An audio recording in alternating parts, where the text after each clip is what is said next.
éthique, société et droit.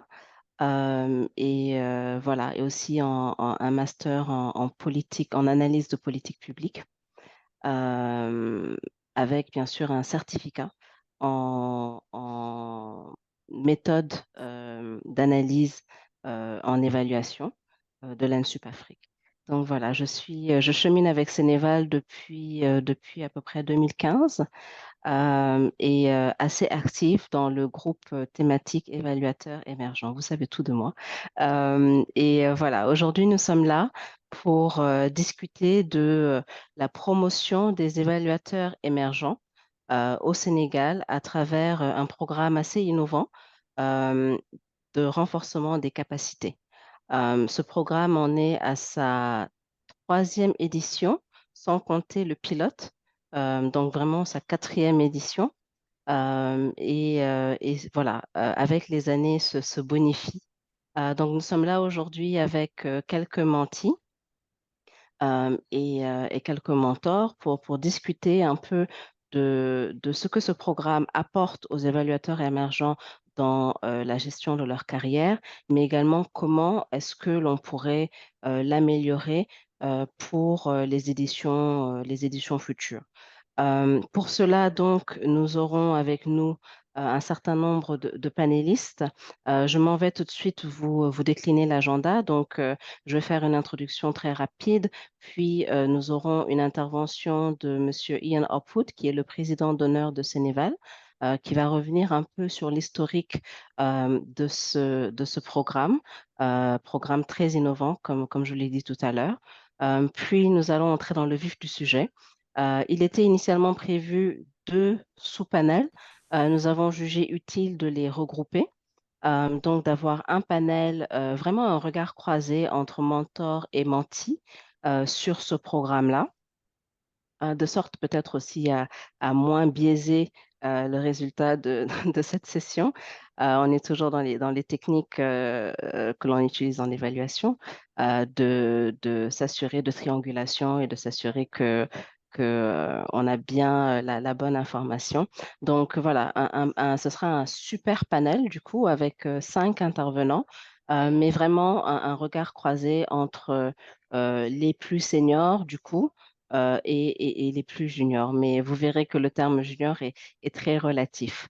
Donc, et ensuite, on aura une session de questions-réponses, bien sûr, parce que le but, c'est aussi et surtout d'entendre ceux qui nous rejoignent, leurs perspectives, leur expérience, puis ensuite une conclusion et peut-être définir des prochaines étapes. Il ne faudrait pas que ce webinaire soit une fin en soi. Il faudrait vraiment qu'il puisse contribuer à bâtir, à continuer de bâtir euh, voilà, cet ascenseur pour les évaluateurs émergents. Donc, voilà, je vais vous présenter très rapidement nos panélistes et notre modérateur principal. Je ne suis qu'à la co-modératrice finalement. Donc, et je vous prie d'ouvrir votre caméra, s'il vous plaît, les panélistes, pour que l'on voit bien qui va intervenir. Euh, donc aujourd'hui, pour cette discussion, nous serons avec le professeur Maurice Sudjek John, qui est professeur agrégé de sciences politiques à l'université Gaston Berger de Saint-Louis, où il enseigne depuis 2012. Il est donc docteur en sciences politiques euh, et également titulaire de 2 masters de recherche en philosophie, spécialité religion et société, et en sciences de l'information et de la communication. Donc, quand je vous disais tout à l'heure que le terme junior est tout à fait relatif, professeur John fait partie de ces mentis qui ont un bagage assez intéressant en termes Voilà. Oui, oui, Anyway. quelqu'un veut prendre la parole?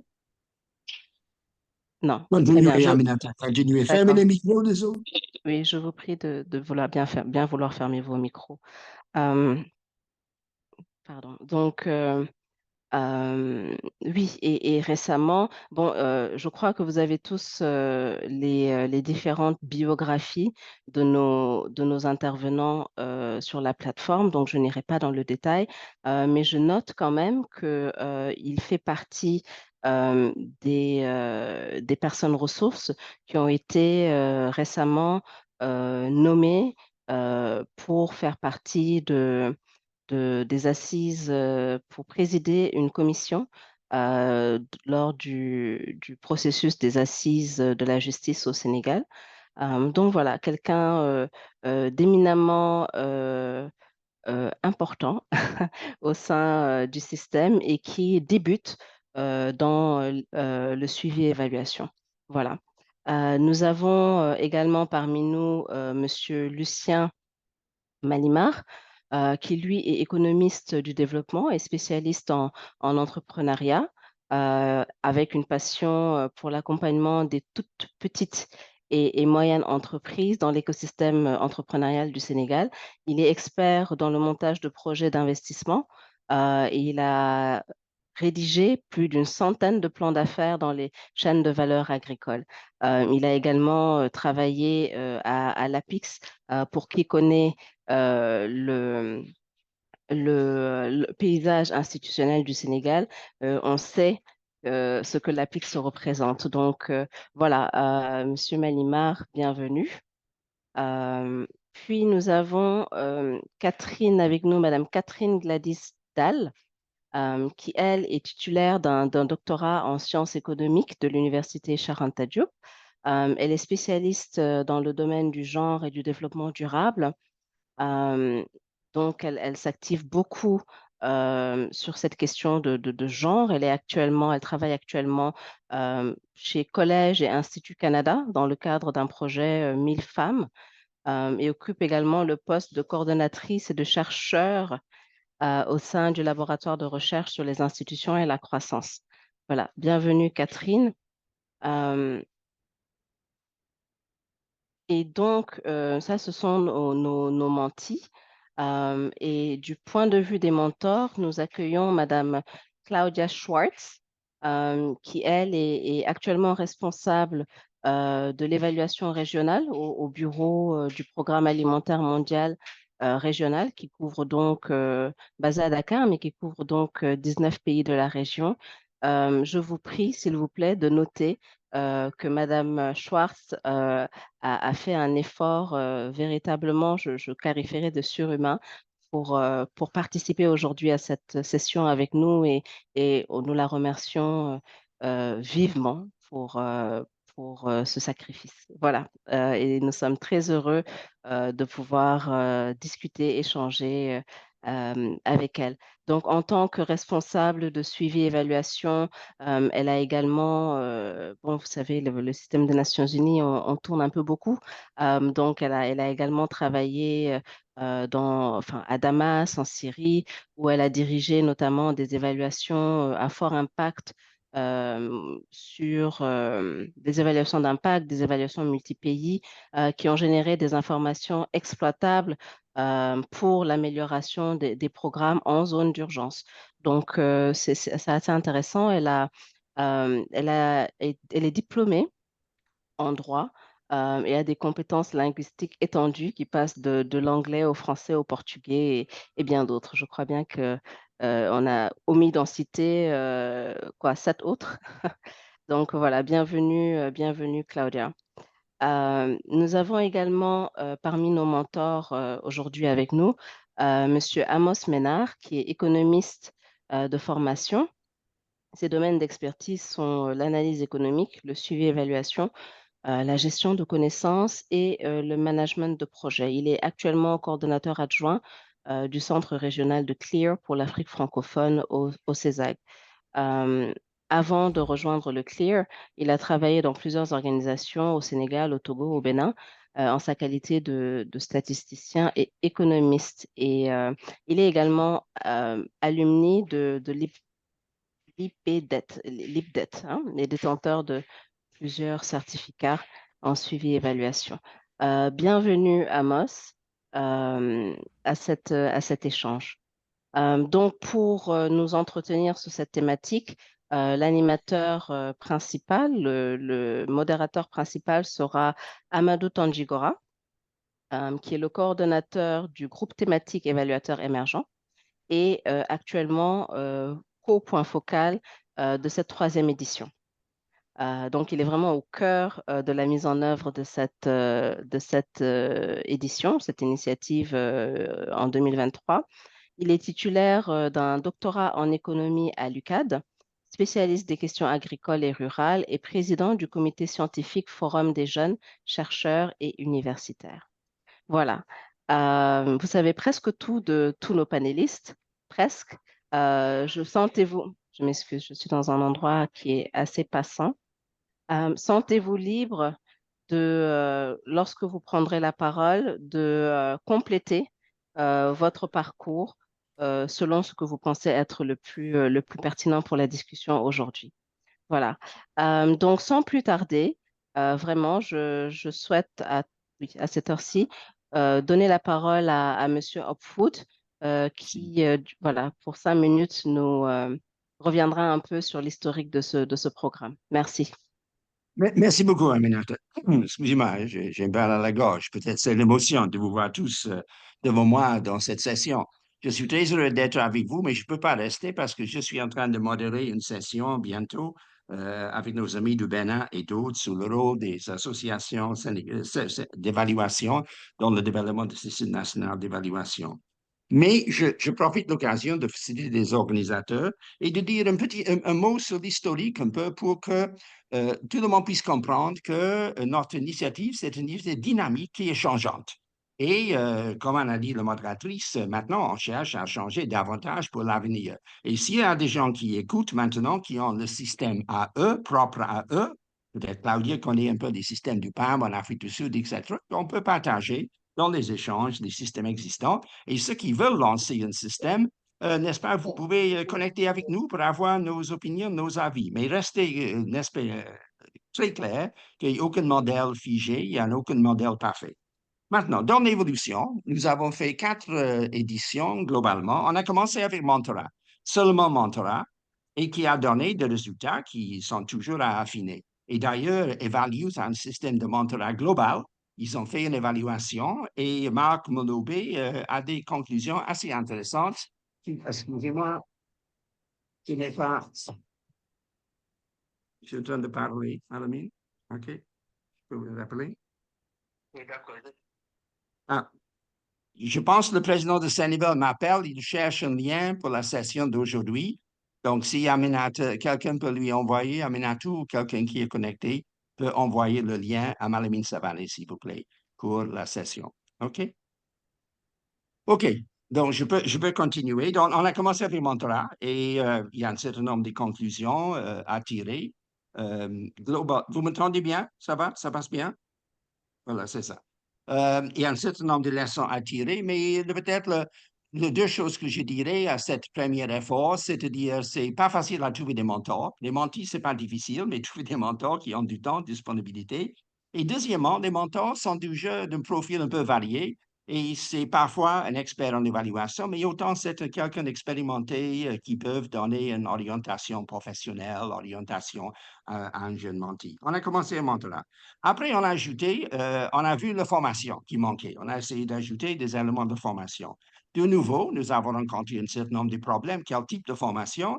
Les mentis sont, les participants sont des différents profils, les attentes différentes, parfois très réalistes, n'est-ce pas? Et on ne peut pas tout satisfaire. Donc, on a eu des difficultés à trouver la formation consistante. Et ce dernier temps, on a eu l'appui d'Encompass ID Insight, peut-être ça va mieux. Mais quand même, c'est un problème. Et la formation, c'est à la fois technique sur l'évaluation, mais aussi le développement personnel, développement de carrière. Et cette année, par exemple, cet aspect a été un peu faible. Après, ajouter la formation, l'aspect qui est venu, c'est l'expérience professionnelle. La réclamation des participants, on a besoin de pratique. Comment avoir vraiment les premières opportunités d'expérience professionnelle? Donc, on a essayé cette année à intégrer cet élément sans beaucoup de succès, mais quand même certains efforts en faisant savoir à certains partenaires que vraiment nous avons une cohorte, il y a des gens qui cherchent des opportunités, n'est-ce pas? Et nous avons ajouté cette année, je vous ai dit, il y avait des problèmes de formation pour satisfaire toutes les attentes, un effort de promouvoir l'apprentissage, de pousser les participants pour développer eux-mêmes leur propre plan de formation. Et je pense que là, vous avez des gens connectés comme Hussein Safiatou, pas Safiatou, Salimatou Ouedraogo, n'est-ce pas? Soufiane Ouedraogo, qui a vraiment fait beaucoup dans ce sens-là de l'apprentissage. Les deux dernières choses, je dirais, à travers toute cette expérience, une des choses qui est ressortie, n'est-ce pas, d'abord, c'est pour les mentors alimentaires, c'est enrichissant des deux côtés. Ce n'est pas seulement un avantage pour les mentors, et peut-être Amos va renforcer, le mentor tire et gagne autant que le menti de l'expérience. C'est une échange réciproque. Et ce qui est aussi nous a frappé, dans certains cas, la relation mentor-menti a bien duré, bien au-delà de la durée du programme, n'est-ce pas? Donc, je pense que voici un peu l'évolution dans le temps de mentorat à la formation, avec un accent d'expérience professionnelle, avec éléments d'apprentissage et la relation mentor-menti. Ce que je n'ai pas touché dans mes remarques ici, et peut-être vous allez vous pencher là-dessus, n'est-ce pas, c'est il y a la question du temps nécessaire de faire marcher, la gestion, de coûts financiers, etc. Qu'est-ce qu'on a vraiment besoin? Et comment améliorer la synergie entre les mentors qui ont travaillé en isolement sans avoir suffisamment d'orientation. Donc voilà un peu certaines réflexions sur l'évolution dans le temps. C'est une évolution qui continue et il n'y a rien de spécial dans la durée. On a cherché à faire 6 mois, finalement ça glissait vers les 12 mois et on a pris 20, on a terminé avec 19. Il n'y a rien de magie avec le 20 comme numéro, mais c'est des défis qu'on s'est donnés et grâce aux efforts de tout le monde, et je rends hommage à Amadou et Mawignon en particulier, nous avons relevé ce défi. Donc, voici un peu quelques remarques, juste pour donner une petite survol de l'évolution, mais c'est une réflexion toujours dynamique et peut-être on aura l'occasion dans les semaines à venir à faire une évaluation plus approfondie et de partir sur une nouvelle édition sur un pied plus solide. OK, merci beaucoup et bonne continuation. Merci de m'avoir accordé ce temps-là. Merci.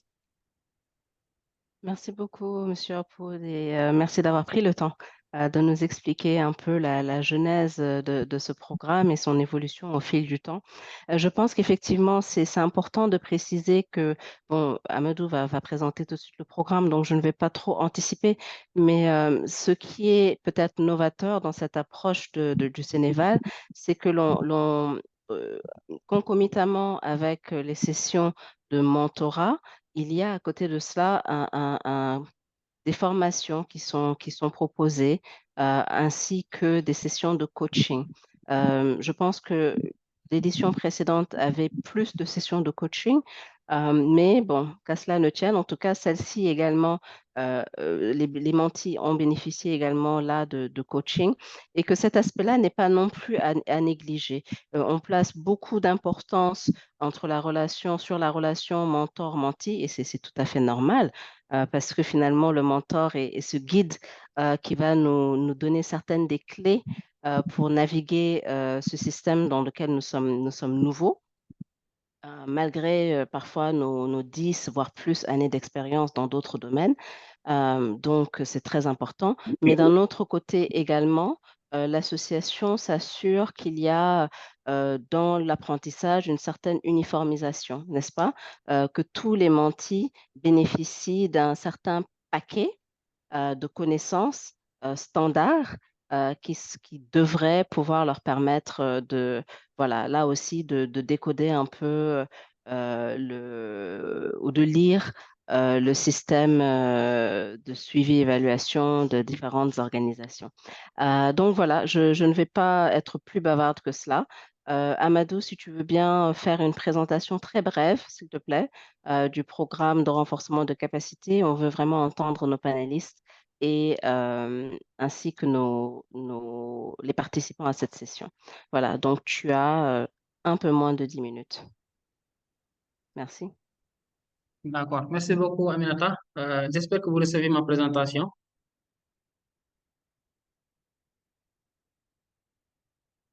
Voilà, donc, merci beaucoup, Aminata, de m'avoir Et donné tu la peux te parole. mettre en Merci mode aussi. diapositive, s'il te plaît.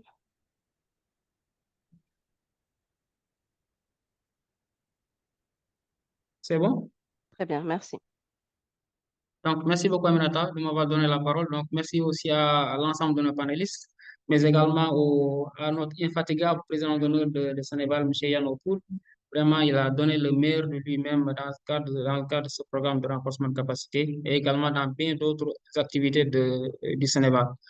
Donc, et je m'en vais vous présenter brièvement notre programme de renforcement de capacité, notre troisième programme de renforcement de capacité à la suite en tout cas, de la phase pilote. Donc, le plan de la présentation est le suivant. Et nous allons donc élaborer le contexte dans lequel nous avons élaboré ce programme de renforcement de capacité, les objectifs, quels étaient les objectifs derrière ce programme, qui étaient les participants de ce programme de renforcement de capacité, quelles sont les activités que nous avons menées ensemble, mentor, mentee, comité de pilotage, autres membres de Sénéval, quelles sont les réalisations, les différentes réalisations que nous avons eu à faire ensemble et quelles est finalement les appréciations, en tout cas, de certains mentees, des mentees qui ont en tout cas eu à répondre à notre formulaire de perception, en tout cas, de ce programme. Voilà. Donc, en matière de contexte, donc ce programme a été lancé en 2016. Donc, nous avons eu d'abord à faire une phase pilote de ce programme avant notamment de se lancer dans les autres, réellement en tout cas dans le cadre de ce programme de renforcement de capacité. Donc, ça a été lancé en 2016 par le groupe thématique évaluateur émergent, qui est l'un des groupes thématiques les plus en vue au niveau de Sénégal, qui est l'un des groupes thématiques en tout cas les plus vivants au niveau de Sénégal, avec beaucoup de membres. Donc, ça fait déjà la troisième édition, comme je viens de le dire. Et nous avons également un ensemble, tout un lot de partenaires qui appuient ce programme de renforcement de capacité-là. Donc, nous avons eu à bénéficier des appuis financiers de l'UNICEF, de l'Eval Partners, Player, Afrique francophone, Encompass LLC, qui, dans de son dispositif, en tout cas, d'évaluation, il existe un programme d'apprentissage. Donc, nous avons eu à bénéficier, en tout cas, de ce dispositif-là de Encompass, donc, que nous saluons, en tout cas, au passage. Donc, les objectifs, ah, est-ce que je vais parler de ça?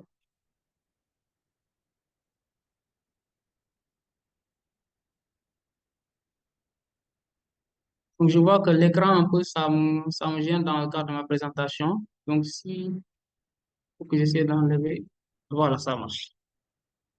Donc, l'objectif, en tout cas, les trois objectifs spécifiques ou les objectifs globaux de ce programme, c'est de contribuer au développement personnel et professionnel de la cohorte, donc de cette troisième cohorte-là que nous avons eu à sélectionner. Donc, de manière spécifique, il s'agissait de renforcer un peu les capacités en matière d'évaluation et tout ce qui est domaine connexe, suivi, consultance et tout ça. Donc, également de participer, en tout cas, à tout ce qui est au plan de développement personnel et professionnel des mentees, mais également de faciliter l'accès aux opportunités d'expérience professionnelle.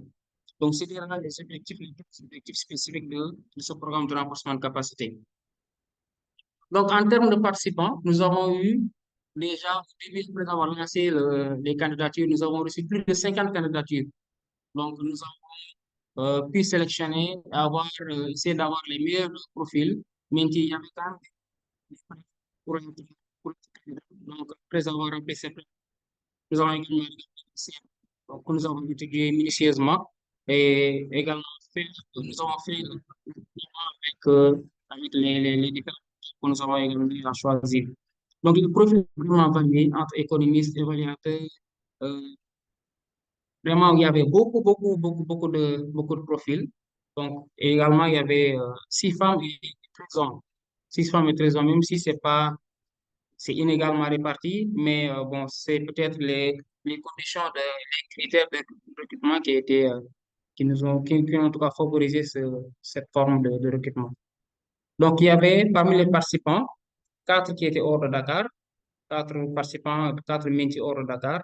19 mentors avaient été également choisis donc pour bien sûr à chaque mentor, on avait affecté un mentee. Donc, c'est bien normal que, après avoir choisi 19 mentees, qu'on ait 19 mentors. Donc, 4 mentors également étaient en dehors du Sénégal. Donc, moi-même, comme j'ai l'habitude de le dire, lorsque j'ai bénéficié de ce programme-là en 2021-22, donc mon mentor n'était pas au Sénégal. Donc, j'ai eu à participer à ce programme de mentorat-là pendant, pendant presque 12 mois sans avoir vu une seule fois mon mentor, sauf peut-être grâce aux réseaux sociaux, donc les liens Zoom, les messages WhatsApp qu'on échangeait. Donc, ça nous a vraiment facilité la tâche. Ce n'est pas forcément qu'un mentor ne soit pas en présentiel, que le mentorat ne puisse pas se dérouler. Donc, c'est également quelque chose de très important à souligner. Donc, parmi nos activités, on avait trois formes d'activités. Donc, c'était les formations déjà, euh, le mentorat et également le coaching. C'était les trois canaux en tout cas que nous avons choisis pour coacher en tout cas pour essayer de booster un peu ce développement personnel et professionnel là que nous avons comme on l'avait comme objectif spécifique. Et en termes de formation, nous avons donné en tout cas ces métiers là euh, un lot très très important un bagage en tout cas très important, à savoir déjà la théorie du changement, qui est vraiment essentielle pour tout évaluateur, tout débutant en tout cas, dans le milieu de l'évaluation. La théorie du changement, l'évaluation de processus, les stratégies d'apprentissage du PRC, les méthodes de recherche qualitative que nous avons eu à réaliser au CS de Encompass Sénégal, l'inférence causale à ID Insights, euh, l'apprentissage par la pratique, comment élaborer une offre technique, surtout pour ceux qui envisagent de se lancer dans les consultances et autres, l'apprentissage par les stages, mais également la communication des résultats d'évaluation et la gestion des retours. Donc, pour tout ce qui, on l'avait en tout cas dans le cadre de nos lettres d'engagement, que beaucoup de mentis ont souhaité se lancer tout ce qui était, dans tout ce qui était consultance. Donc, ils ont carrément besoin de ce point-là, donc sur la communication des résultats d'évaluation et également la gestion des retours, bien sûr, des commanditaires. Au-delà des Amadou, formations également, il te reste une minute, hein. Donc, si tu veux une bien, seule. oui, une seule minute. Donc, au-delà de la formation, nous avons également le coaching, donc c'était un peu pour euh, soutenir un peu ces métiers-là ou ces membres du groupe thématique évaluateur émergent qui avaient bénéficié d'un certain programme tel que la participation à l'AFREA. Au-delà, nous avons également le mentorat, donc que nous savons tous. Comme je n'ai qu'une seule minute qui me reste, donc je vais essayer d'accélérer un peu.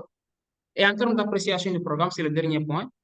En termes d'appréciation du programme, nous avons eu à lancer un formulaire de candidature. Donc, nous avons eu 11 répondants sur 19. Peut-être que ça a évolué entre-temps. Donc, mais c'est les statistiques concernant les 11 que nous allons présenter ici. Donc, en termes d'évaluation, en termes de progrès sur une échelle de 1 à 5, on avait 5 mentis qui avaient jugé satisfaisant leur évolution par rapport à ce programme-là. 4 avaient un très bon progrès. Donc, pour deux, c'était peu satisfaisant. Donc, les exemples de progrès qu'on a eu à souligner dans le cadre de ces formulaires-là, c'est le fait de d'avoir développé et mis en œuvre un bon système de surévaluation avec leur mentor, l'opportunité de stage, la participation au FIFE, bourse de l'IPDEP 2024, la maîtrise du cadre de l'évaluation et la rédaction d'un rapport d'évaluation, etc. Participation à des missions d'évaluation. Donc, toujours les aspects les plus bénéfiques, il s'agissait également d'une partie d'ouverture et de disponibilité du mentor. L'anglais également, que nous savons tous aujourd'hui, qui est vraiment primordial dans le cadre des recrutements, surtout en matière de suivi-évaluation. Le d'expérience, les conseils, la générosité dans le partage, en tout cas, de tout ce qui est documentation, l'amélioration des curriculum vitae, en tout cas des mentis, la fluidité également dans les explications. Donc, quelques difficultés ont également été soulevées, on ne va pas le nier. Donc, le contrat, donc on disait que le contrat de son mentor était terminé, donc le collègue qui l'avait remplacé était moins engagé. Donc, ça veut dire que ça pourrait peut-être diminuer un tout petit peu l'engagement qui Amadou, était là au départ. j'insiste vraiment sur le temps. Donc, on ne D'accord. pourra pas faire les Donc, 6 très slides. rapidement, il me reste Voilà. juste 3 slides à dérouler. Donc, le décalage horaire également était également un défi. Le manque de feedback régulier entre mentor et mentee. Donc, très rapidement, le nombre de webinaires, formations suivies par les mentees variait réellement. Donc, euh, 9 en tout cas, 9 personnes ou 9 métiers avaient suivi entre 3 et 5 formations. Donc, pour aller rapidement, l'appréciation également des programmes. Donc, on voit que 7 avaient une très bonne appréciation. 7 répondants avaient une très bonne appréciation des programmes. On va aller très rapidement. Donc, l'avant-dernier point, les formations et séminaires donc, sur l'appréciation proposés dans le cadre du PRC m'ont permis d'approfondir mes connaissances dans le domaine de l'évaluation, développement personnel, les retours d'expérience, la connaissance des personnes ressources. Donc, le fait d'avoir, en tout cas, une base de connaissances dans le milieu de l'évaluation. Et en termes de suggestions, l'application pratique des connaissances acquises. Donc, après les formations, inclure les stages pratiques, la collaboration avec les structures qui travaillent dans le domaine de l'évaluation, aussi réguler également des sessions de coaching et des ressources supplémentaires post-formation, la possibilité de signer des conventions de stage ou d'insertion dans les institutions.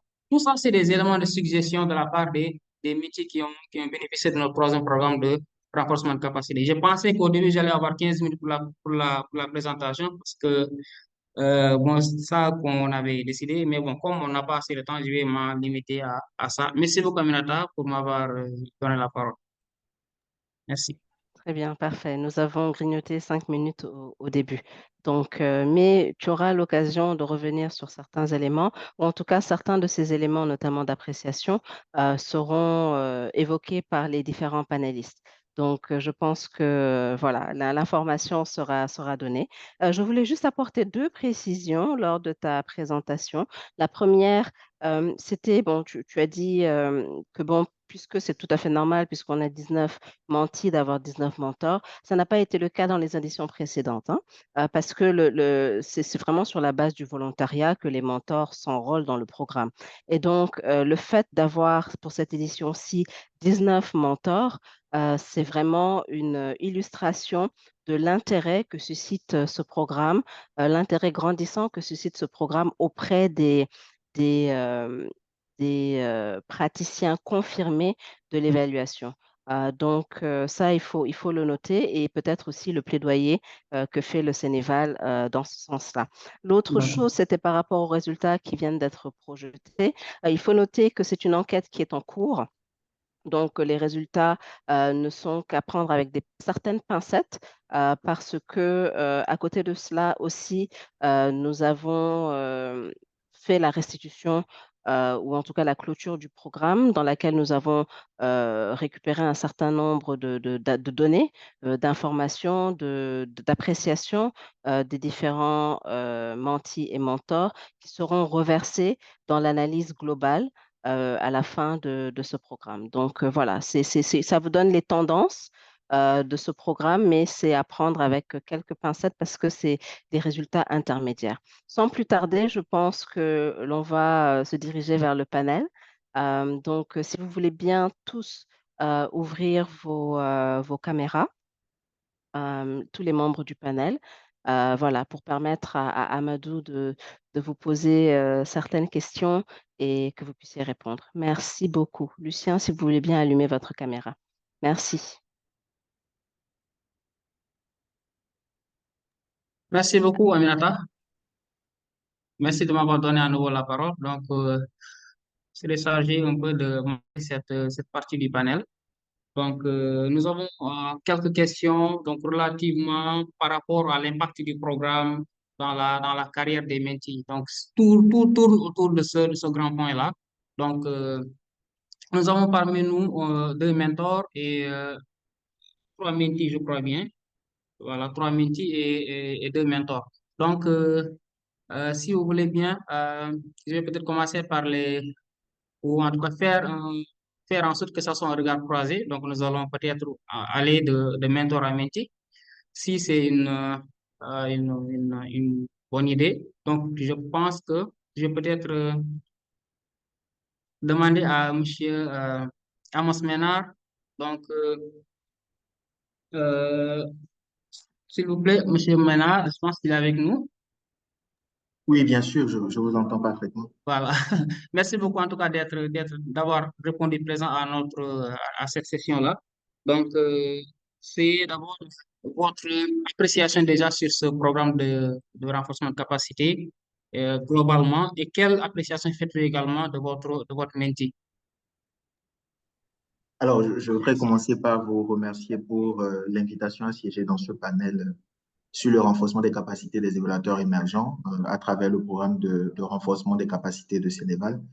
J'ai eu ce matin l'opportunité de modérer un panel sur le thème équilibré, ambition et réalisme lorsqu'on aspire ou lorsqu'on entreprend une carrière en évaluation. Et l'intervenante principale, c'est une brillante évaluatrice émergée de Sénéval qui a pris part par ce programme de renforcement de capacité.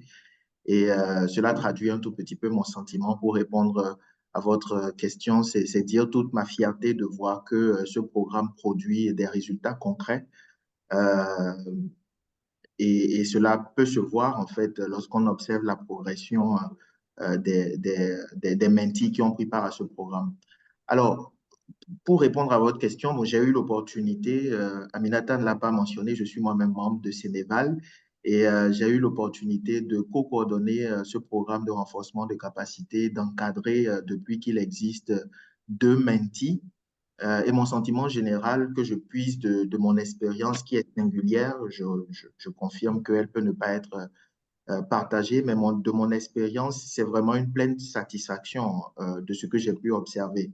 Non pas pour dire que tout a bien fonctionné, mais les résultats significatifs que j'ai pu voir surpassent de loin les quelques défis rencontrés sur lesquels nous allons sans doute revenir dans le fil de cette discussion.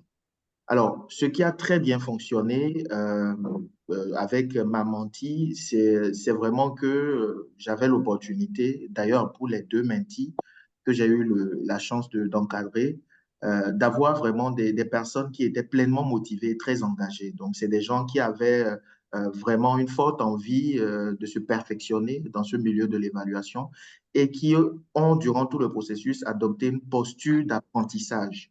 Et cette posture d'apprentissage m'a challengé, moi, en tant que mentor, à vraiment faire tout ce qui est dans mes capacités pour répondre à leurs aspirations. Donc ça, c'est le premier point, des mentees très motivés et très engagés.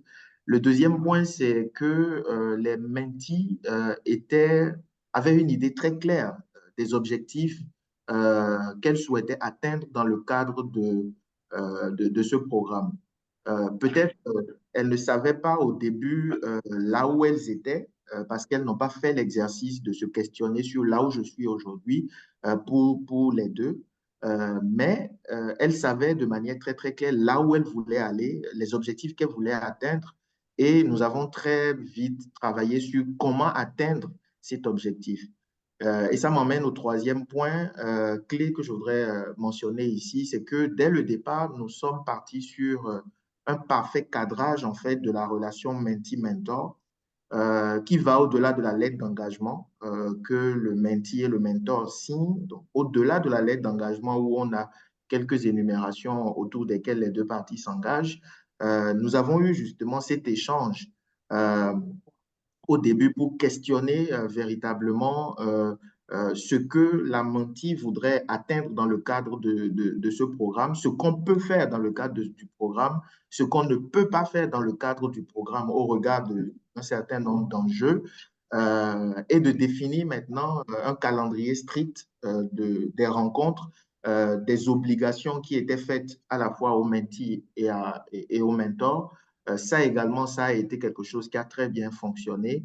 Et le dernier élément que je voudrais mentionner pour ne pas être très long, c'est vraiment que nous avons eu l'opportunité de travailler sur des choses, mais vraiment concrètes, au-delà des aspects théoriques qui ont fait partie de nos relations, parce qu'évidemment, il y avait le besoin justement d'approfondir certains concepts, de comprendre un peu mieux certaines choses. Mais au-delà de ça, nous avons vraiment travaillé sur des choses très pratiques, comme par exemple identifier des opportunités d'emploi, comment postuler, comment monter un proposal, comment élaborer une note, par exemple pour organiser une note conceptuelle autour d'une activité de formation, comment soumissionner à des bourses de formation. Ça a été des encadrements, mais vraiment pratiques comme ça, au bout desquels on a pu voir des résultats concrets parce que aussi bien les mentis ont pu relever ces défis-là et ça a été très, très gratifiant. Donc voilà ce qui a le plus fonctionné de ma relation mentor-mentee, si je dois prendre mon exemple qui est singulier et je suis pleinement satisfait. Merci beaucoup, M. Ménard. Donc, peut-être une petite question. Est-ce qu'en fait, il y a quelque part ou quelques objectifs ou quelques résultats attendus de la lettre d'engagement qui n'ont pas pu être euh, peut-être résolus, qui n'ont pas pu être faits? Alors, il y a eu des ajustements que nous avons faits justement dans le cours des choses parce qu'il y a certains aspects Juste 2 minutes, des hein, juste 2 minutes. oui, je vais y aller très vite. Il y a certains aspects des ambitions que la mentille avait au départ pour lesquels je n'étais pas en capacité d'y répondre pour un certain nombre de raisons. Donc, pour ces objectifs-là, nous avons dû trouver des proxys ou des alternatives autour desquelles nous avons travaillé qui ont constitué des premiers pas pour l'intéresser à aller vers ce résultat. Donc, si on prend le libellé exact dans la lettre d'engagement, ce résultat a pu ne pas être atteint tel qu'il a été explicité. Mais des premiers pas ont été faits et j'aurai sans doute l'occasion de revenir là-dessus en abordant les défis. Merci beaucoup, M. Ménard. En tout cas, je vois que votre relation avec votre mentee était vraiment très, très intéressante. On voit qu'elle a pleinement bénéficié, en tout cas, de ce programme-là. Et on l'a également senti lors de sa présentation de la dernière fois, lors de la session de clôture. Merci beaucoup, M. Ménard. Donc, au professeur Maurice, donc, quels sont les points, en tout cas, positifs qui sont ressortis dans le cadre de ce programme de renforcement de capacité, sachant que le programme ne se limite pas au mentorat. Donc, il y a également deux autres éléments tels que la formation et également le coaching. Donc, globalement, quels sont en tout cas les points forts que vous retenez de ce programme? Quels sont également les points à améliorer? Donc, quels étaient vos objectifs au départ qui n'ont pas pu être réalisés? Quelles sont également vos perspectives? Donc, juste 10 minutes pour tout ça. Ou un peu moins de 10 minutes. Voilà. Merci beaucoup, Madame la Présidente. Merci beaucoup, cher modérateur. Euh, c'est avec un réel plaisir que je vous retrouve dans ce panel pour discuter un peu de ce programme ô combien intéressant pour renforcer les capacités des évaluateurs émergents. Alors, pour moi, je suis enseignant-chercheur en sciences politiques, donc je suis habitué, routinisé par rapport aux problématiques de l'évaluation. Mais ce que je voulais, c'était plus une dimension pratique et pragmatique, c'est-à-dire comment concrètement se font les évaluations.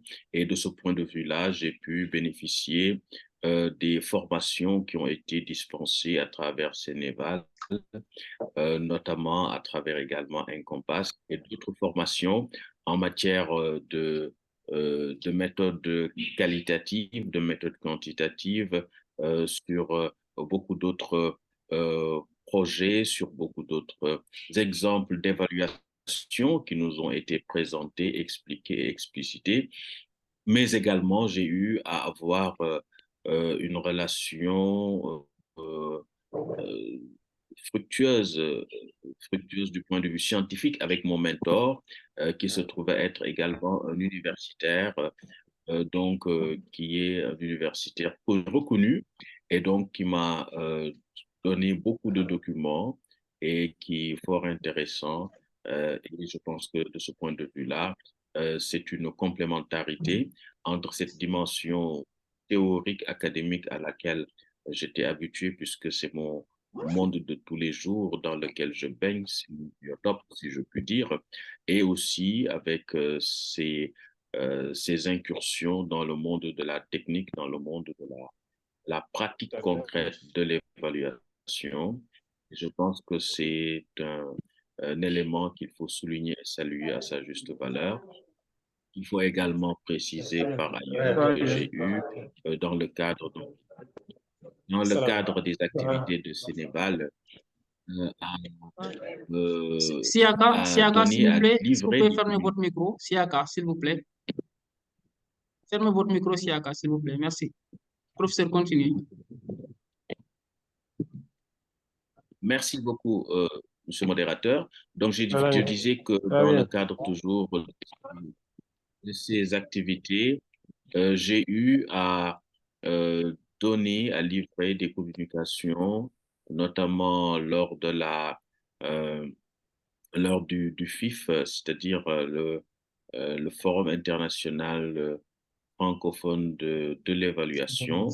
J'ai eu donc à présenter une communication sur le numérique et l'évaluation. Ça a été très intéressant parce que c'était un peu pour voir comment dans certaines administrations, notamment l'administration des douanes, mais également en tout ce qui concerne la e-citoyenneté, à tout ce qui concerne les démarches administratives qui doivent être dématérialisées parce que c'est un point important de la réforme de l'administration, puisque j'avais aussi participé à un projet de réforme très, très intéressant porté par la GIZ et qui était articulé autour de trois éléments, c'est-à-dire la gouvernance, les ressources humaines et la numérisation. Et c'est donc dans cette perspective que j'ai eu à présenter ce travail sur la numérisation de l'administration pour dire que c'est un gage d'accessibilité des services aux citoyens, mais également c'est un gage d'efficacité et de célérité, mais aussi c'est un gage de probité puisque ça permet de contourner, voire d'éradiquer les pratiques corruptives qui souvent sont associées à la délivrance des services publics aux citoyens. Il y a eu également dans cette perspective une autre opportunité de recherche qui m'a été donc donnée à travers ma participation à l'AFREA, au Congrès international de l'évaluation qui s'est tenu à Kigali du 18 au 22 mars dernier. Et sous cet angle-là, ce fut également très intéressant puisque j'ai eu à présenter une communication sur la gouvernance euh, de l'évaluation dans les politiques publiques entre politisation et externalisation pour montrer qu'à la vérité, les problématiques de l'évaluation au Sénégal sont fortement remises en cause, ou en tout cas fortement euh, entravées, si je puis dire, par d'une part une politisation excessive qui empêche donc l'articulation effective de l'évaluation avec les politiques publiques, puisque on note un fort, euh, disons, une forte prégnance du clientélisme politique et d'autres pratiques de corruption et de prévarication qui ne sont pas de nature à garantir une évaluation correcte. Et c'est pourquoi nous Merci. avons beaucoup de programmes qui engloutissent des milliards et des milliards, mais on a un problème d'évaluation. Je pense que ça, c'est un point où il faut mettre le curseur, Effectivement. parce qu'autrement, on a des gouffres à milliards et on ne sait pas où est passé cet argent-là. C'est dire que l'évaluation doit être au cœur des politiques publiques pour savoir qui fait quoi, qu'est-ce qu'on a utilisé, pourquoi, quels sont donc les revenus critères classiques que vous connaissez de l'évaluation, critères d'impact, critères d'efficacité, critères d'efficience, critères donc de rationalité, etc. Et donc tout cela, je pense que c'est un impératif catégorique à mettre en œuvre parce que sinon, on ne peut pas relever les questions du développement d'une part, mais également on ne peut pas relever la nécessité d'avoir un contrôle citoyen sur l'action publique et politique, mais également on ne peut pas mettre au cœur de l'action publique et politique les préoccupations légitimes des populations sénégalaises. Donc, c'était sur ce premier point de la politisation. Et à côté de ce point de la politisation, il y avait l'autre aspect, un aspect d'externalisation, tant il est vrai que la plupart des politiques publiques qui sont menées sont définies et mises en œuvre par des partenaires techniques et financiers. Et ces partenaires-là ont leur agenda, ils ont leurs objectifs et ils interviennent de manière plurielle, une pluralité exponentielle qui n'est pas Professeur, vous avez toujours épuisé le temps. fédérée Vous avez et qui n'est épuisé le pas toujours... temps. Oui, j'ai eu 30 secondes qui n'a pas 30 été, secondes, professeur. Oui. donc, qui ne fait pas l'objet donc de fédération et de coordination. Cette absence de coordination et de fédération donc, porte atteinte à l'efficacité de l'action publique. Je vous remercie. Merci beaucoup, professeur, pour cette brillante présentation. Donc, nous avons carrément compris, en tout cas, votre intérêt pour, en tout cas, tout ce qui est l'évaluation des politiques publiques. Donc, certains éléments n'ont pas pu être ressortis, en tout cas, dans le cadre de votre mentorat, mais je pense que nous allons continuer, parce que le mentorat ne se limite pas, en tout cas, au programme. Après le programme, les relations vont continuer avec votre mentor. Je pense que nous allons, en tout cas, prendre certaines mesures pour que cette partie, en tout cas, pratique-là, puisse mieux se dérouler. Donc, je vais peut-être passer la parole à d'autres, mais cette fois-ci, on va carrément limiter le temps parce qu'on en a plus assez. Donc, ça sera juste 5 minutes pour nous donner en tout cas votre appréciation, donc votre appréciation globale sur l'impact de ce mentorat-là, de ce programme de renforcement de capacité dans sa globalité. Euh, pour en tout cas ces jeunes évaluateurs-là, donc ces mentis, qui ne sont pas forcément jeunes, je vais le dire, mais en tout cas, bien sûr, jeunes dans le cadre de l'évaluation. Donc, Madame Schwarz, Madame Claudia Schwarz, donc, si vous pouvez peut-être juste nous dire un tout petit peu quels sont en tout cas quelle est votre appréciation globale de ce programme de renforcement de capacité, quelles étaient un peu vos relations avec votre mentee, qu'est-ce qui n'a pas pu être réglé en tout cas dans le cadre de ce mentorat. Merci, juste 5 minutes. D'accord, pas de souci. Je vais essayer de rester court. Donc, je suis très heureuse que j'ai pu participer aujourd'hui, comme Aminata l'a mentionné. Donc, j'avais une intervention médicale ce matin et j'étais pas sûre si j'allais être en forme pour participer. Mais heureusement, je suis là avec Bon vous. rétablissement. Ouais. Merci beaucoup. Et moi, je veux dire premièrement, je crois beaucoup au concept de mentorat et j'ai participé en plusieurs programmes de mentorat comme mentor et comme mentee. Et je trouve que les deux côtés, on gagne vraiment quelque chose parce que quand on est mentee, bien sûr, on profite de l'expérience de l'autre personne, du mentor.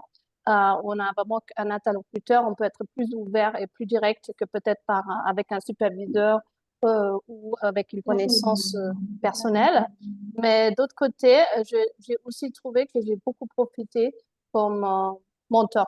Parce que d'un côté, souvent on oublie, quand on avance dans sa carrière ou dans le temps, on oublie comment c'était. On oublie les défis qu'on avait quand on était plus jeune ou quand on ne connaissait pas bien un domaine. Et moi, ça m'aide aussi après, comme dans mon travail avec des collègues ou dans les gens dans mon équipe, de mieux peut-être prendre en compte leurs défis et leurs soucis sans qu'ils ont besoin de me les dire directement parce que c'est mon mentee qui m'en a parlé déjà de façon directe. D'autre côté aussi, je trouve que on a une obligation de redonner, de rendre la faveur aux gens qui nous ont fait cette faveur avant. Et on est tous là à cause d'autres personnes qui nous ont aidés. Et donc, c'est aussi une obligation d'aider des personnes qui veulent nous suivre et arriver à avoir une carrière, dans ce cas-là, dans l'évaluation. Maintenant, pour le programme en soi, j'ai une connexion, je crois, avec mon Monty. Le défi, je dirais qu'on a eu un peu, c'était peut-être sur, comme c'était énoncé avant, la clarification du mentorat et des objectifs. Parce que je crois que le concept du mentorat, peut-être ici dans la région, est un peu moins connu. Et souvent, il y avait une interprétation très technique. Donc, les questions étaient plutôt comment on fait tel type d'évaluation, comment on définit les questions d'évaluation. Et on a travaillé là-dessus, donc il n'y a aucun souci. Mais ça, c'est des choses qu'on peut aussi apprendre, je dirais, dans un cursus universitaire. Et après, avec le mentor, on peut peut-être voir comment ça s'applique dans la réalité. Mais je crois on profite plus encore du mentorat si on est vraiment dans le développement professionnel, le réseautage et autres, sans forcément attendre que maintenant, moi, j'ai un boulot ou un stage à donner à la fin du mentorat. Et donc, je crois que pour disons, les formations accompagnatrices que Sénéval fait, ce sera vraiment bien de faire une session spécifique qui appuie les mentis à bien comprendre qu'est-ce qu'on peut tirer d'un mentorat et comment ils définissent du coup leurs objectifs. Donc, il y a déjà un volet qu'il faut définir ces objectifs, mais je crois que c'est pas toujours évident pour les mentis de faire ce travail. Et donc, ça, je crois que ça sera bien de l'ajouter. Après, Une minute, juste une minute. Ça. pas de souci. Et après, j'ai trouvé aussi que il y avait un très bon accompagnement des mentis, mais du côté mentor, malheureusement, j'ai pu participer à aucune des sessions menti-mentor parce que c'était souvent pendant des périodes où j'étais pas disponible. Donc, on peut peut-être regarder comment on peut mieux coordonner ça pour que les mentors aussi soient plus impliqués parce que j'ai l'impression qu'on était peut-être un peu moins présents, ce qui est un peu dommage. Et que aussi, on voit comment vous faites le matching, comment on trouve son père et qu'il y a peut-être une possibilité de choix des deux côtés pour s'assurer qu'il y a des gens, que ce que moi je veux donner, ça aussi soit reçu par une personne qui veut recevoir ce type d'information. Effectivement. Voilà, donc je Effectivement. crois, pour finaliser, c'est vraiment un bon programme. J'espère que ça va continuer. Et peut-être il y a une façon pour la continuité de aussi demander aux mentis de devenir des menteurs lors de notre session pour qu'il y ait cette continuité dans le temps. Et je sais que c'est toujours compliqué de trouver des menteurs. OK, merci. Effectivement, effectivement. Merci beaucoup. Comme vous venez de le souligner, en fait, normalement, il est quand même bien, en tout cas, d'inclure, en tout cas, les mentors dans ce programme-là pour déjà voir est-ce que le climat est vraiment bon, est vraiment bon. Donc, je pense, normalement, c'est quelque chose qui doit être fait, en tout cas. Je pense que nous allons bien prendre note pour que cela soit intégré dans le cadre des prochains programmes. Et, bon, parce que les mentors ont été choisis par réseautage, donc il y a peut-être d'autres formes de choix des mentors, mais je pense que c'est quand même quelque chose à corriger. Merci beaucoup en tout cas pour votre présentation, pour en tout cas votre appréciation globale de ce programme de renforcement de capacité. Donc, je vais passer aux 3 minutes qui nous restent. Nous allons diminuer à nouveau la durée. Hein. Je pense que vous avez 3 minutes. Donc, Catherine, s'il vous plaît, si vous pouvez peut-être dire un Attends, peu. Amadou, je Ouais. me permets d'intervenir. Non, 3 minutes, c'est vraiment trop peu. On a le temps, voilà, que Ah, tu d'accord. puisses prendre un minimum de 5 minutes, oui. 5 minutes, d'accord, ça marche. D'accord, ça marche. Donc, Catherine Dallet, donc si vous pouvez, s'il vous plaît, nous faire part un peu de votre perception de ce qui a marché dans le cadre de ce programme de renforcement de capacité. Et je rappelle encore que ce programme ne se limite pas au mentorat. Il y a également les sessions de formation qui ont été données. Il y a également une partie de coaching qui a été également livrée aux mentis. Donc, s'il vous plaît, dites-nous qu'est-ce qui a marché pour vous, qu'est-ce qui n'a pas marché, quels étaient les objectifs qui n'ont pas été atteints. Voilà, merci globalement. Ok, merci, vous m'entendez? Nous vous entendons parfaitement. D'accord, merci beaucoup. Alors, je vais commencer par remercier Senval de m'avoir donné l'opportunité de participer à cette troisième cohorte du programme de renforcement des capacités. Et si je dois répondre aux différentes questions qui en ont été posées, je n'entrerai pas beaucoup dans le mentorat. Je pense que je vais beaucoup revenir sur le côté formation parce que pour moi, c'est l'aspect qui a été le plus satisfaisant durant le programme de renforcement des capacités. J'ai eu accès à des formations de haute qualité, vraiment dispensées par des personnes de haut niveau dans le milieu professionnel.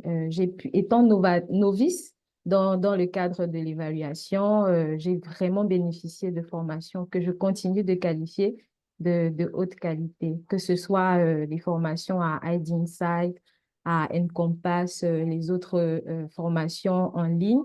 Vraiment, je les ai trouvées très riches. Ensuite, pour revenir un peu sur le mentorat, je dirais que j'ai beaucoup plus rencontré des défis. Mon expérience n'était pas aussi productive que celle je dirais, des autres. Moi, j'ai eu comme premier défi que mon mentor, elle n'était pas forcément spécialisée dans mon domaine. Moi, je me spécialise sur les questions de genre et voilà, évaluation d'impact des politiques publiques. Elle n'était pas forcément spécialisée dans mon domaine. Donc, elle avait peut-être un peu de mal à m'accompagner à un certain niveau, mais qu'à cela ne tienne, je suis sortie de cette expérience de mentorat vraiment très grandie parce que c'est quelqu'un qui m'a inspirée de par son partage d'expérience, mais aussi elle n'hésitait pas à partager avec moi des opportunités, à m'inviter, que ce soit à des sessions de formation dans son organisation.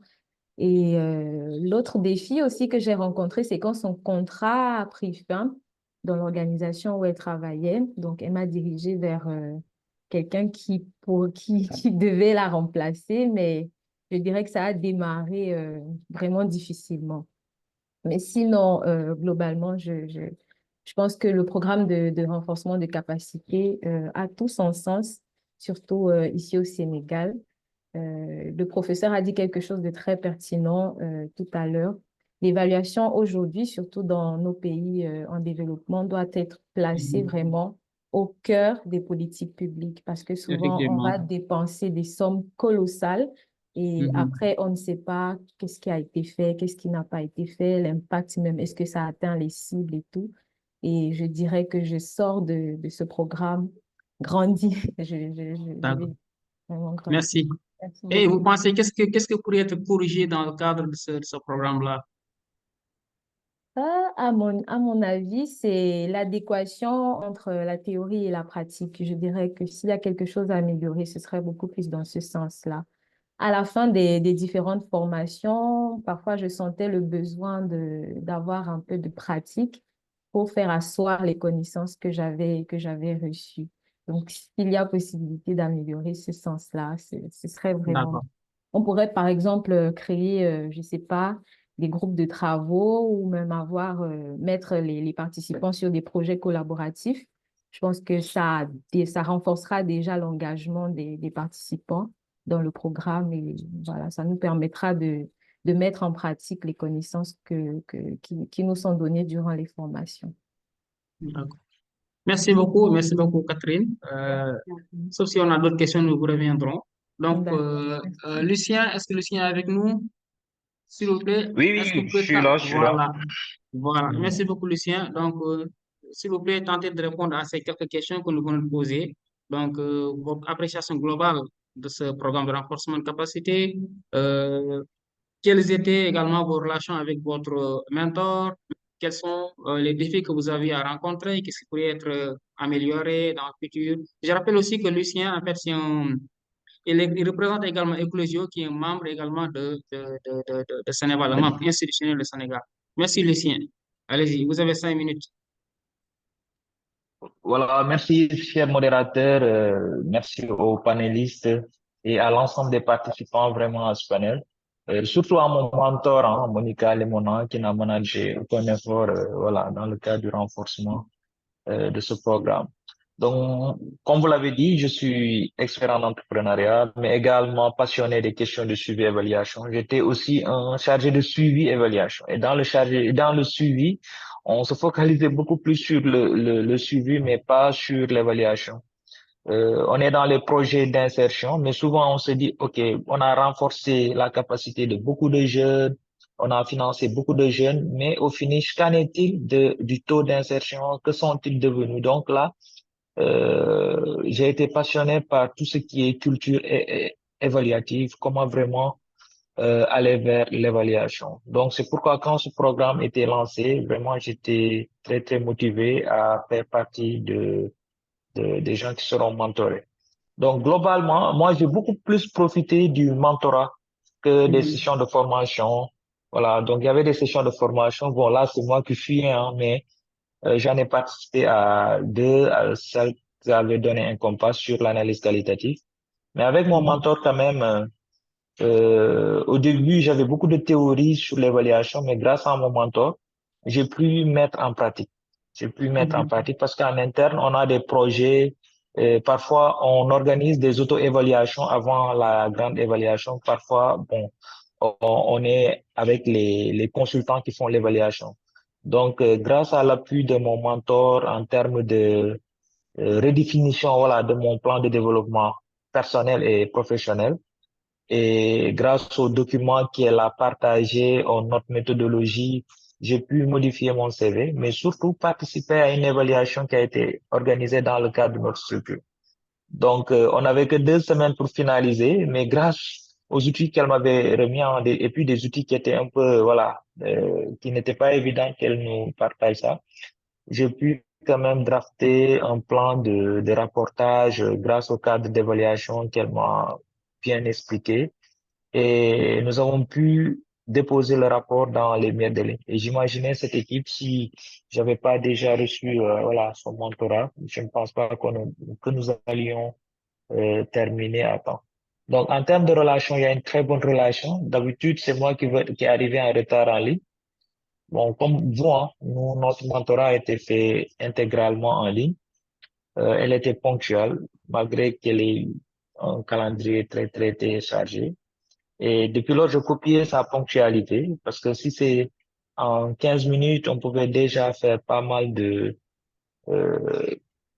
de retours. Bon, après, on a fait des simulations de d'un CV si on devait répondre à un appel d'offres, des simulations de termes de référence, comment on répond à des termes de référence de manière pratique.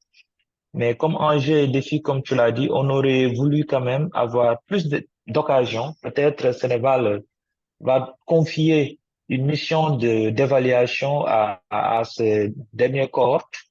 Hein. Donc, voilà. Donc, on aurait voulu quand même mieux pratiquer encore sur le terrain, c'est-à-dire conduire tout le processus d'analyse, peut-être élaborer les TDR ou bien les analyser, toute la méthodologie et conduire une mission d'évaluation jusqu'à l'élaboration du rapport globalement. Donc, je félicite encore Sénéval, mais surtout mon mentor Monica Lemona. On n'a pas assez de temps, je pense qu'on ne pourra pas tout dire, mais peut-être si le modérateur relance. Allez, merci. D'accord. Merci beaucoup, Lucien. Je pense que c'est assez clair. Il y aura une partie de questions-réponses. Je pense qu'Aminata est avec nous. Donc, la partie, je pense, nous allons donner la parole à l'ensemble des mentors et mentees. Donc, pour continuer un peu l'agenda de ce programme, donc nous allons passer à la partie des questions-réponses s'il y en a. Donc, Aminata, je vous repasse la parole. Très bien, merci beaucoup et merci à l'ensemble des panélistes pour vos contributions. Oui, nous ouvrons le parloir pour 10 minutes. Malheureusement, nous ne pourrons pas faire plus compte tenu du temps. Si vous avez des questions, je vous prie de lever la main. Sinon, j'en ai moi-même, donc je vais les poser, mais je pense que le but, c'est aussi d'avoir vos contributions, vous, participants.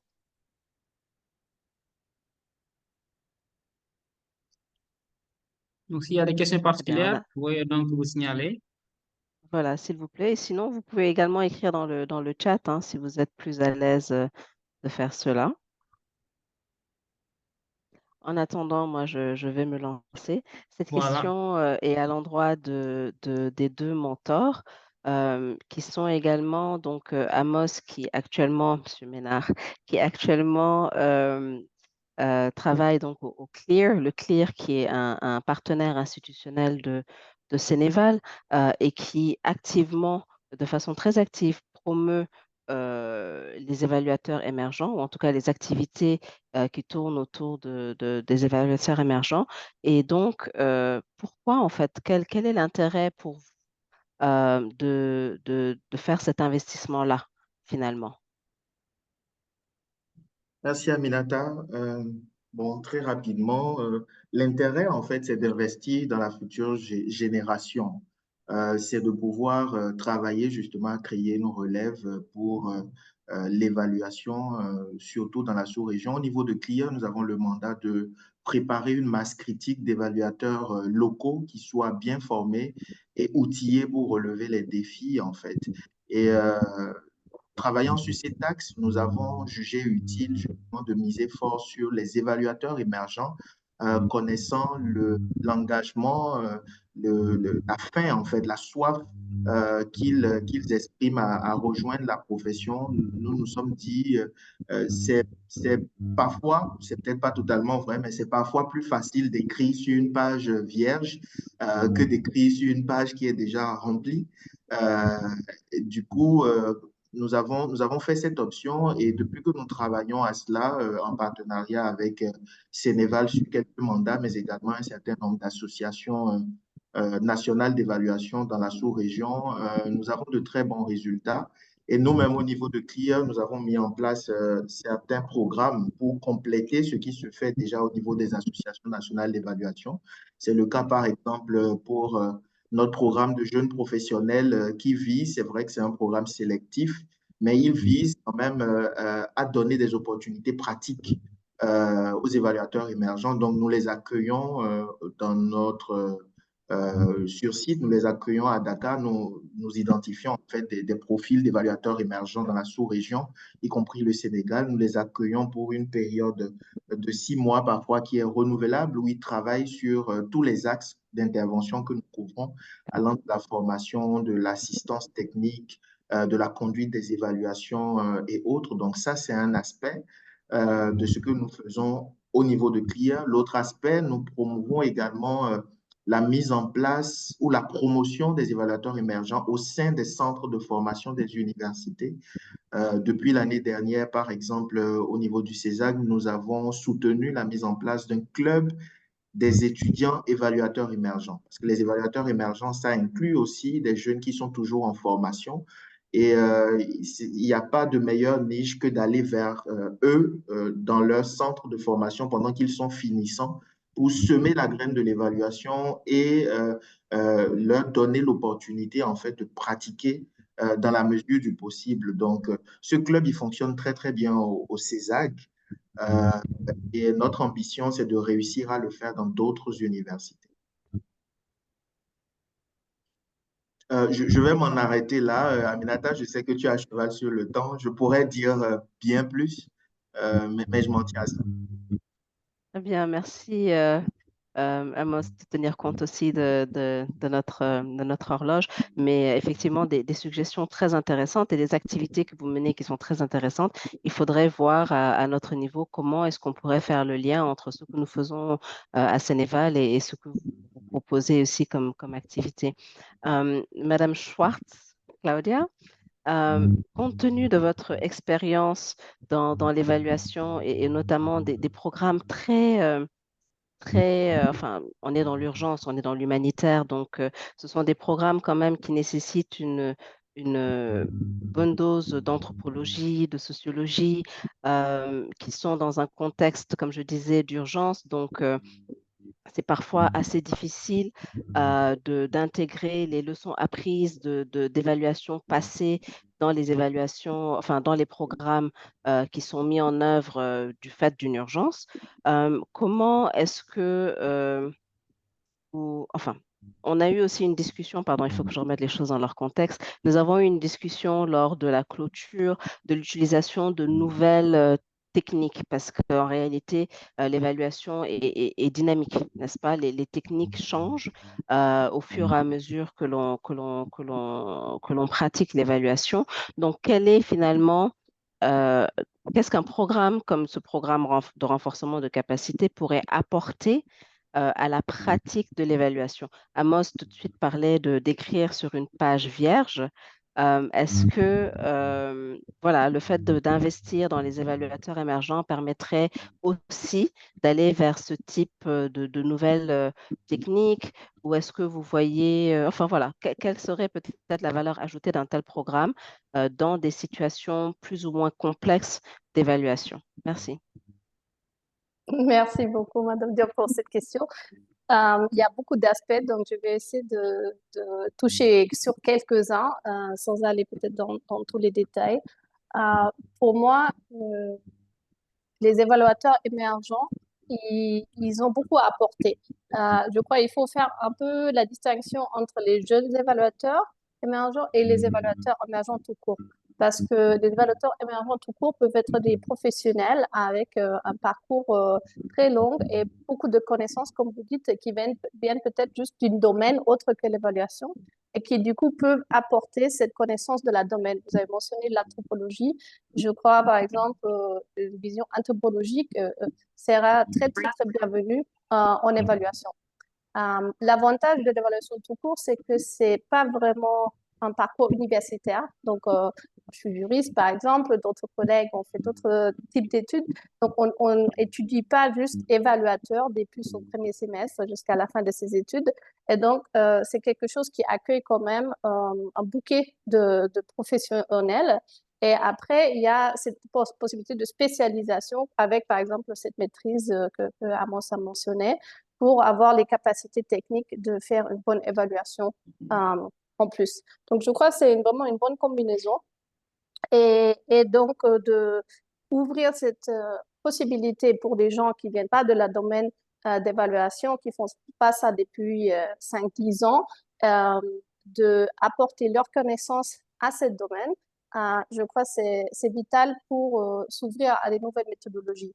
Parce qu'on parle beaucoup de nouvelles méthodologies, je crois que c'est très à la mode, mais quand on demande vraiment ce qui se fait, la plupart des organisations, le PAM inclus, mais aussi j'ai parlé avec l'AFD par exemple récemment, ils n'utilisent pas encore la plupart de ces nouvelles méthodologies. Donc, ils ont la volonté, ils ont mis en place un peu, ils se sont donné les moyens, mais on n'y est pas encore.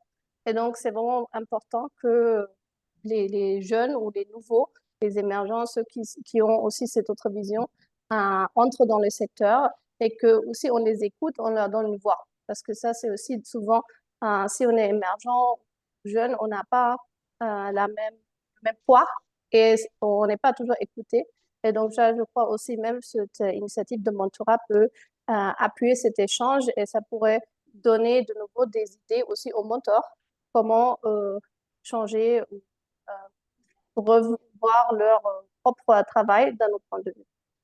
Merci. Merci bien et effectivement, bien noter la différence entre évaluateur jeune et évaluateur émergent. J'avais une question pour le professeur John, mais je vois qu'on a une main levée. Donc, on va aller vers la main levée très rapidement pour toujours rester dans l'heure. Del, s'il vous plaît, présentez-vous parce que j'imagine que vous n'êtes pas Del. Est-ce que vous m'entendez? Oui, s'il vous plaît, présentez-vous rapidement. C'est Yoro Silla, je suis médecin de formation et un diplôme de master de management des établissements de santé et aussi un diplôme en suivi et évaluation. Donc, on a bien écouté les mentors et les mentés et on les félicite aussi de nous apporter des éclaircissements sur cette formation de renforcement de capacité. Je pense bien que moi, j'avais déposé pour pouvoir bénéficier de cette formation, mais malheureusement, je n'ai pas eu la chance. Donc là, je demande au Sénégal sur quelle base en fait, il se base sur quoi pour pouvoir prendre pour sélectionner les candidats. Autre chose aussi, j'ai vu il y avait 19 mentors pour cette formation et 19 mentés sur 50 candidats. Là aussi, je me pose des questions. Est-ce qu'il ne fallait pas en prendre aussi beaucoup, faire au moins 2 mentés pour un mentor? Ça dépend maintenant de leur cahier de charge. En fait, j'avais ces 2 questions. Merci. Très bien, merci. Alors, très rapidement, nous sommes désolés que vous n'ayez pas été choisi pour cette cohorte. Il y avait à l'entame des critères prédéfinis sur lesquels nous nous sommes basés tout simplement. Parmi lesquels, par exemple, il fallait être un membre à jour de Ceneval. Voilà, il y avait un certain nombre de critères. Et de l'expérience que nous avons eue dans les éditions précédentes, nous avons évité d'avoir plusieurs mentors, mentis pour un mentor, parce qu'effectivement, c'était très lourd pour les mentors d'avoir à mentorer plusieurs personnes en même temps. Déjà, vous vous rendez compte, le temps qu'une personne demande, multiplié par 2 ou 3, ça peut être très difficile. Donc, c'est fort de cette expérience-là que nous avons voilà, fait un plaidoyer pour avoir plus de mentors et limiter le mentorat à une seule personne. Mais voilà, si vous voulez être mieux édifié sur les raisons qui ont fait que vous n'avez pas été choisi, vous pouvez toujours vous rapprocher de Ceneval. Je crois, voilà, dans le chat, Ceneval pourra peut-être vous apporter des réponses. Il y aura enfin, il y aura une prochaine édition et j'espère qu'à ce moment-là, vous pourrez être choisi. Mais merci en tout cas de participer à cette session. Et voilà, nous espérons qu'elle pourra aussi également vous apporter quelque chose du point de vue de la pratique de l'évaluation. Il nous reste 5 minutes, donc très rapidement, je vais peut-être aller vers une conclusion. Mais c'est vrai que j'avais une question pour le professeur John. 2 minutes. C'était par rapport donc à la différence entre jeune évaluateur et évaluateur émergent. Vous êtes vraiment un évaluateur émergent avec derrière vous un bon bagage, tout comme Lucien, Catherine, mais vraiment un bon bagage du point de vue de votre carrière. Est-ce que ceci vous a aidé ou plutôt vous pensez pénaliser dans le cadre de ce programme-là?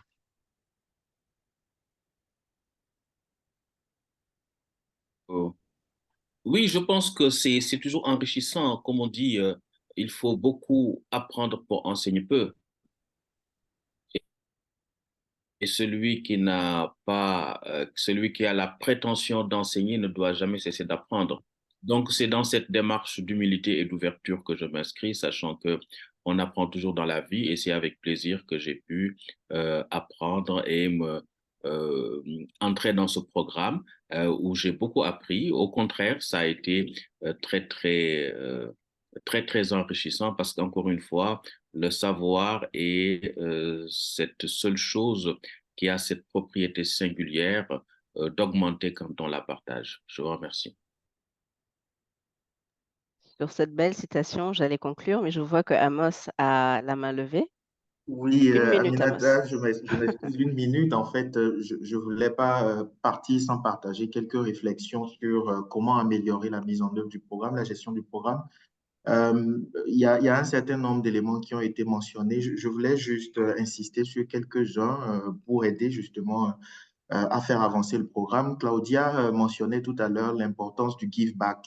Et tout à l'heure, on parlait beaucoup sur le défi à mobiliser des mentors, sur le besoin, enfin le volume de mentees qui souhaitent justement profiter de ce programme. Mais une chose qui est fondamentale, c'est que nous avons un certain nombre d'évaluateurs émergents qui deviennent des évaluateurs émergés, qui finissent par émerger, donc qui profitent en fait de ce programme de mentorat et à travers cela, parviennent à se perfectionner, à devenir des experts. Et si le programme parvient à insister un tout petit peu sur le give back comme un dû pour les participants de ce programme, je pense que nous pourrions créer une forme de réseau de mentees qui ont émergé, qui désormais deviennent des mentors et qui prennent justement sous leur coupole des mentees Et évidemment, enfin, je parle de réseau dans le sens où ces mentees-là peuvent justement dans ce genre de processus être supervisés par leur mentor, ce qui crée des chaînes, en fait, des chaînes. Aujourd'hui, moi, j'ai eu l'opportunité d'être mentor d'un certain nombre de personnes dans le cadre de ce programme, mais moi-même, j'ai été mentoré, entre autres par Yann Hopwood, qui était au début avec nous. Claudia a mentionné qu'elle aussi, elle a profité justement de relations de mentor à mentee dans le rôle de mentee. Et je pense que le programme gagnerait beaucoup si on arrive à insister davantage sur ça et à parvenir à créer des chaînes de mentees qui deviennent mentors, mais qui ont la supervision de leur mentor. Ça allège la tâche pour ces mentors-là, mais ça maintient quand même une certaine qualité dans les relations qui existent désormais entre des mentors plus jeunes avec les nouveaux mentees. L'autre chose, très rapidement, il y a des relations mentee-mentor en fait qui se poursuivent au-delà de la durée du programme, des 6 mois que le programme dure ou même des 12 mois que le programme dure. Et il y a des résultats très significatifs qui arrivent après le terme du programme. Mais la coordination du programme, en général, ne fait pas ce suivi. Et moi, je pense que c'est fondamental, en fait, de savoir les relations qui se perdurent et de faire un suivi pour pouvoir capitaliser des succès qu'on a pu enregistrer au-delà de la durée du programme, de les documenter, de les partager. Je pense que ça va être quelque chose de très bénéfique pour le programme. L'anglais est important. Il faut trouver le moyen, en fait, d'inclure cette dimension dans le cadre du programme. Et je vais terminer sur trouver des incitatifs en fait, à l'assiduité, à la régularité dans le programme, aussi bien pour les mentors que pour les mentees. C'est un défi qui arrive souvent, la régularité, l'assiduité. On peut réfléchir à des incitatifs à cela au travers, par exemple, de prix d'excellence, au travers de petits concours qui sont organisés, qui permettent de challenger les binômes et qui peuvent être gratifiants pour le mentor.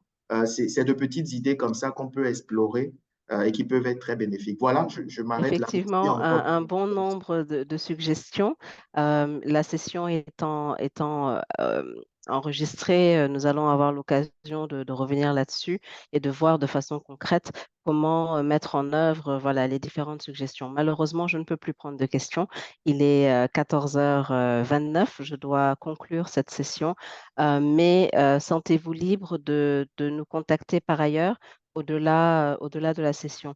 Donc, Amos disait tout de suite qu'au-delà du programme, votre relation avec votre mentee continue, pardon, oui, et vice-versa, avec votre mentor continue. Mais si tant est que vous n'avez pas, lors de ce programme, choisi votre mentor, il vous a été, entre guillemets, assigné. Pour le reste, vous pouvez également, vous n'êtes pas obligé de vous limiter à un mentor, vous pouvez également choisir dans votre environnement de travail ou dans votre domaine une personne que vous pensez être inspirante pour lui demander d'être votre mentor. Et vous verrez que la plupart du temps, cette personne sera assez ouverte au fait de donner de son temps pour vous guider davantage. Donc voilà, n'hésitez pas. Et aussi, bon, continuez de participer aux formations, aux sessions qui sont offertes par Ceneval, hein. Au-delà du programme, il y a pas mal de sessions de formation, de webinaires, d'informations qui sont partagées par le Ceneval et en étant actif, souvent on peut en profiter.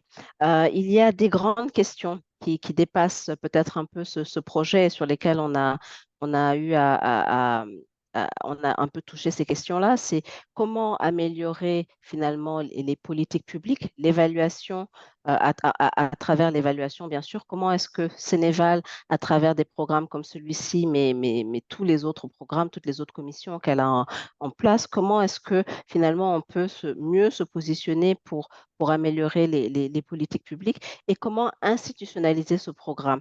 Donc, on revient peut-être à l'adéquation entre théorie et pratique. C'est revenu très souvent depuis la première édition. Les mentees demandent à être insérés à travers des stages, etc. C'est vrai que ce n'est pas toujours évident.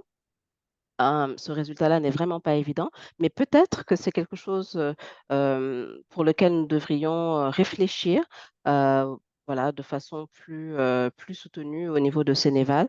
Donc, comment institutionnaliser des stages avec certaines institutions, proposer des postes de junior professional, donc des postes de professionnels juniors, voilà, en évaluation. Voilà, il y a pas mal de choses. Je pense qu'on gagnerait à avoir une petite commission qui réfléchirait et qui ferait des propositions. En termes de prochaines étapes, tout à l'heure, quelqu'un demandait à quand la prochaine édition. On ne sait pas encore, on veut bien faire les choses et donc la première des choses, c'est d'évaluer le programme. Ensuite, d'élaborer voilà, la nouvelle édition en prenant en compte les leçons apprises de cette édition-là, mais des éditions précédentes également. Revisiter peut-être, on n'en a pas parlé ici, mais c'est revenu dans, dans d'autres forats. Peut-être revisiter la structuration ou le fonctionnement du comité de pilotage pour que ce programme soit beaucoup plus efficient et effectif et qu'on puisse vraiment donner un maximum aux différents participants, mentors comme mentis d'ailleurs. Et puis voilà, comment améliorer la gestion de connaissances sur les connaissances générées par ce programme depuis la première édition. Nous peinons toujours à évoluer sur cette question. Peut-être qu'on mettra un petit comité en place avec Claudia, Amos et certains d'entre vous, certains mentis, pour voir vraiment comment améliorer la gestion de connaissances. Il y a tellement de choses à dire sur ce programme. Merci beaucoup d'y avoir participé. Malheureusement, nous sommes au terme de cette discussion. En anglais, on dit que le temps passe vite quand on s'amuse. Donc, j'espère que, voilà, que vous avez passé un bon moment avec nous, réfléchi, et voilà, où on a pu proposer quand même des pistes d'amélioration et de réflexion par rapport à vos propres VOP, peut-être, vos propres programmes. D'accord. Merci beaucoup à tous les panélistes. Merci Claudia, Amos, Lucien, professeur Maurice, Catherine, notre modérateur Amadou Tangigora. Merci à tous les participants. Et malheureusement, pour Dosso, nous ne pourrons plus prendre de questions, mais sentez-vous libre de l'écrire dans le chat et nous ferons en sorte que vous ayez la réponse. Très bien. Merci beaucoup. Au revoir. Merci beaucoup, Aminata. Merci donc à